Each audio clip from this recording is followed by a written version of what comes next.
Hello everyone, Trick is the name, and this is my video game news cap for the week. I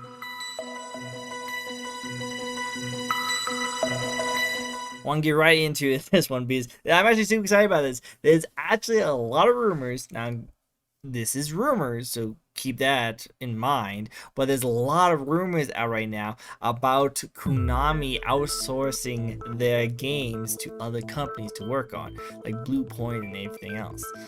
People who made like Median is going to be working on a new Silent Hill game. There might even be some kind of new remake of Metal Gear Solid or remaster. I don't want to see a remake, that'd be kind of weird, but I would love to see a remaster of the series. I'm so excited, you have no idea. I'm so excited to see some more Metal Gear Solid back in action. I'm a huge Metal Gear Solid fan. I had a huge shrine right behind me if you ever want to see it. But like, I've always loved Metal Gear Solid, like since I was a kid. It's one of my favorite games, got me into video games in the first place. To see them do like a remaster would be great, because Konami's not doing anything. They're just sitting on a license, so it's kind of lame that they're not doing anything with their license, and they're just holding on to it, just hoping that they can make some money off of all that gotcha machines they have going on. But it'd be kind of cool to see that these rumors are starting to pick up speed and people are starting to get interested in it. I just wanted to mention that because, it'd be cool to see like some new Silent Hill action. That's the biggest rumor, that Silent Hill is going to be happening, but I wouldn't mind seeing some Metal Gear stuff happening. But what do you guys think? Do you think Metal Gear is going to be a pretty big, awesome remaster, or are you excited for the Silent Hill that is going to be coming out? Hopefully, I like both of those games, so I'd be totally down to it, but we just need to wait until freaking Konami stops sitting on these licenses. Come on, just outsource it already, please.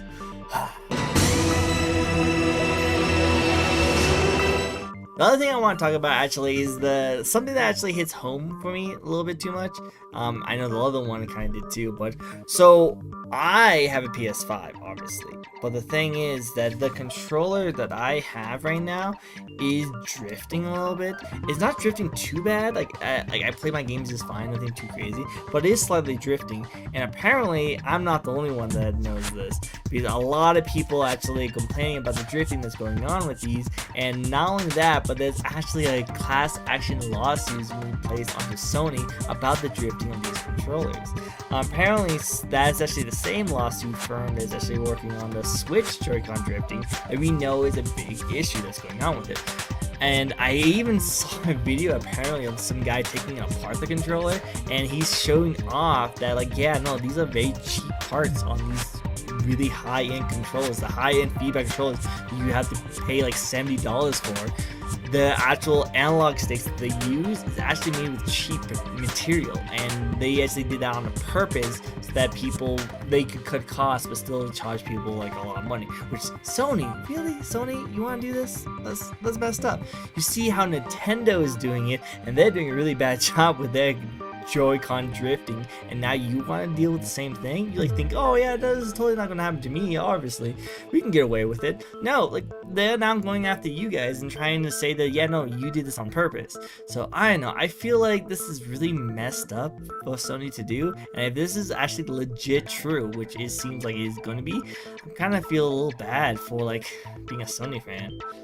Just a little bit. I'm still a huge Sony fan. I'll probably still love all that stuff, but like, they need to get their stuff together, like the controllers, because if like my controller is drifting a little bit, I imagine everyone else's controller is probably pretty crazy too. I don't know how many people who are watching my videos have a PS5, but let me know in the comments below. Is your controller drifting a little bit? Is mine's a little bit drifting, and I hopefully it gets fixed soon. And then this is more of a continuation of a very long, stressful story, but it's going to be the whole Epic versus Apple debate, but in this case, it's actually Apple versus Valve. Apparently, Apple went up to Valve asking for a lot of documentation about their, like, the amount of money they make and how much money they charge for people and all that kind of statistics things. They want to use that in their defense for the court case. I don't really understand why. I guess that apparently they want to try and do it by saying that, look, these companies are doing the same thing. We're not really just the bad guys on this. But apparently the information they got for the first time, that Valve was like, yeah, you can totally take my stuff. Yeah, go for it. wasn't enough, and now Apple is going against Valve, saying that no, we need everything. I want all your materials and data so that we can win this case and keep freaking charging a buttload for everyone, which I still think is kind of weird because like Steam is a big online company that sells a lot of games as a marketplace, but it's not the only one. Like, even though I don't really usually get it that much, but there's the Epic Game Store, which they actually sell a lot of those kind of stuff, but it's not Monopoly. It's not the only one out there. It's just a really big one, really popular one. Well, if you get an iPhone, you have to have the Apple Store. You can't really get anything else. You can get charged up a buttload for any of the things that you actually buy for them. Anyone who wants to make any apps for that company gets a huge taxation on all their apps, which is pretty different in my case. But apparently now Apple's going up against Valve to try to get more information from them so they can win this case. But it's starting to seem like they're kind of grasping at straws, and they're not doing as well as I thought they were. I thought this would just be a really big company going up against another like kind of big company, but it seems like maybe Epic actually has a little bit more of a leg to stand on. What do you guys think? Do you think Apple is going to be pretty good defending against Epic? Or do you think Apple still has in the bag, and even without all the information that they're trying to get from Valve, they still should be able to win this easily? What do you guys think? The other thing that actually happened was the state of play that Sony likes to do. It's kind of like Nintendo's Direct, but with Sony games and stuff like that. And even though like they did show off some pretty cool stuff, I will say that it's a little disappointing in my opinion, because a lot of the things that we were expecting them to talk about, they did not talk about. They didn't bring up anything with PS5 related, no VR2, and none of the big games like Horizon and God of War we actually saw. But let me go into what they did show, because they actually did show quite a bit. They showed off some gameplay for Returnal. It looks actually pretty interesting in my opinion. I like the gameplay. It has kind of like a shooter mentality where if you die, the whole world changes. It's kind of like Groundhog Day in that kind of sense. It does kind of have like a Dark Souls feel. I've been hearing some people saying it's like Dark Souls. I know, like it's a little different because when you die, the entire world changes. While in Dark Souls, you just have to like start from the very beginning. You gotta kind of work your way back, and anything goes back to where it was before. The thing is a little bit different, but I still like the gameplay and it looks really cool. Apparently it is actually supposed to be coming out later this year, so I'm actually looking forward to that game. I don't know how much I'll play it, but it does look pretty interesting. Crash is getting a PS5 release, which is like, it's kind of cool. I'm liking that like if you get the PS4 copy or you have a PS4 copy, you just upgrade for free for PS5. I like when they do that. This makes it so I don't have to rebuy it. And I also like the fact that like if you have saved files, it will still transfer over. So that's really cool. But other than that, I like Crash. I grew up with Crash, but I never really got into the newer games. So I don't know. Do you guys think it's really cool? Like, are you excited for the PS5 version of Crash? I don't know.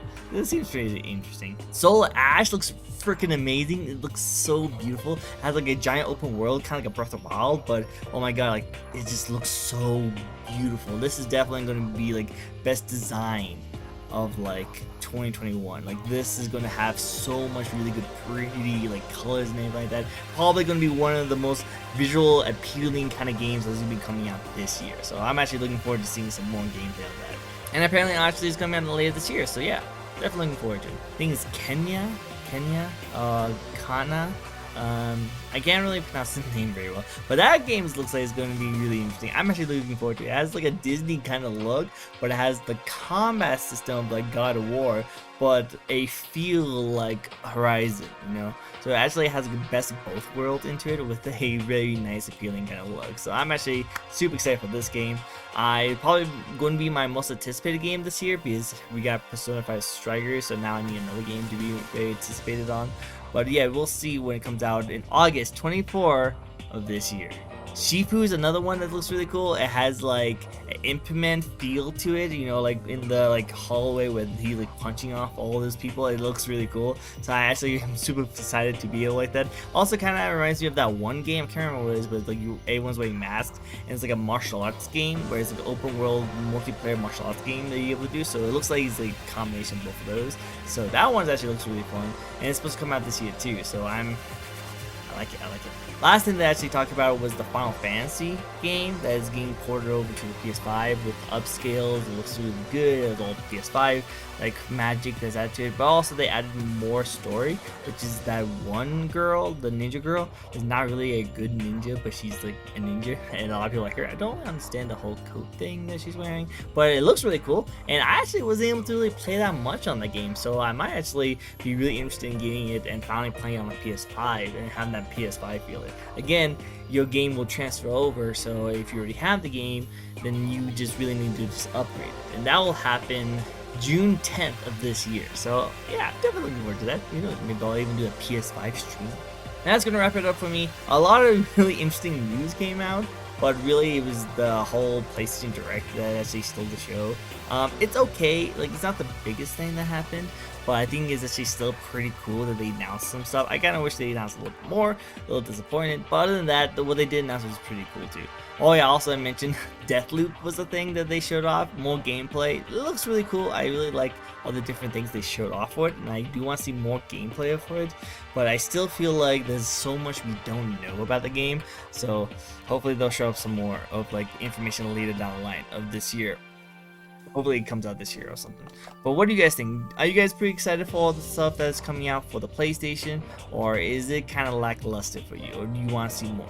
Let me know in the comments below. And also let me know if there's any news that I have missed and you want me to explore for next week's.